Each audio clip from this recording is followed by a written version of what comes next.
ধরনের কার্যক্রম নিষিদ্ধের প্রজ্ঞাপন হবার পরে নিবন্ধন বাতিল ইস্যুতে বৈঠকে বসেছে নির্বাচন কমিশন।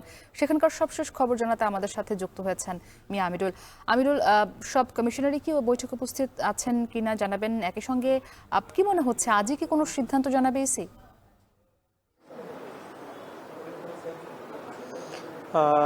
যেমনটি আমরা সকাল থেকে লক্ষ্য করছি, আজকের আওয়ামী লীগের যে নিবন্ধন রাজনৈতিক দল হিসাবে সেটি বাতিলের যে বিষয়টি সামনে উঠে আসছে। আমরা যেমনটি সকালে দেখেছিলাম যে প্রধান নির্বাচন কমিশনার এএমএম নাসির উদ্দিন তিনি কিন্তু বলেছিলেন যে গেজেট প্রকাশের পর সে বিষয়ে সিদ্ধান্ত আমরা প্রজ্ঞাপন জারির পরপরই যেমনটি লক্ষ্য করেছি, এখানটায় প্রধান নির্বাচন কমিশনারের সভাপতিত্বে অন্যান্য যে কমিশনার তাদের মধ্যে অন্যতম রহমান এল মাসুদ নির্বাচন কমিশনার, তিনি কিন্তু ইসির কক্ষে রয়েছেন, তারা বৈঠকে বসেছেন এবং সেই সাথে নির্বাচন কমিশন সচিবালয়ের যে সিনিয়র সচিব আক্তার আহমেদ তিনিও কিন্তু বৈঠকে রয়েছেন। আমরা যেটি ধারণা করছি যে বৈঠকের আগে পরে যেটি জানানো হচ্ছে বিভিন্ন সূত্র থেকে, যে আজকেই আওয়ামী লীগের নিবন্ধনের বিষয়ে যে কথাটি উঠে আসছে, যে নিবন্ধন বাতিল কিংবা স্থগিতের যে বিষয় সেটি কিন্তু হতে পারে বলে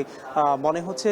এবং সেই সাথে আমরা সকালেই যে যুক্তরাষ্ট্রের নির্বাচনী সংস্থা কার্টার সেন্টার যারা এসেছিলেন প্রধান নির্বাচন কমিশনের সাথে বৈঠক পরবর্তী সময়ে সিএসসি সেই ধরনের একটি আভাস দিয়েছিলেন, যেটি বলা হয়েছিল যে মূলত যে প্রজ্ঞাপনের পরবর্তীতেই তারা সিদ্ধান্ত নেবেন। এবং আমরা যেটি লক্ষ্য করছি, ইসি সচিবালয়ের যেই প্রতিদিনকার কার্যক্রম তার চেয়ে আজকে কিছুটা একটু বেশি সময় নিয়ে কিন্তু এই কাজটি করা হচ্ছে। আমরা ক্ষণে ক্ষণে আমরা কথা বলার চেষ্টা করছিলাম, এখানটায় যারা কর্মকর্তারা রয়েছেন তারা কিন্তু আমাদেরকে এই ধরনের একটা আভাস দিচ্ছেন যে আসলে আজকে নিবন্ধনের ব্যাপারে কোনো একটি সিদ্ধান্ত আসতে পারে। আমরা সেই বিষয়ে খোঁজখবর রাখছি।